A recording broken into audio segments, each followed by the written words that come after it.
IFM News. IFM News. IFM News.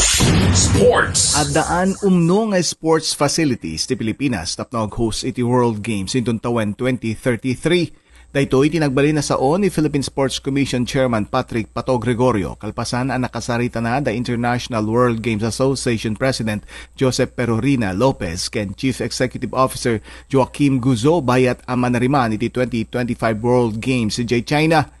Inahimpay ti PSC Chief nga daan pasilidad ti Pagilian iti Manila, Clark ken Baguio City para kadagiti atleta ken team officials ang makisalip iti 2033 World Games.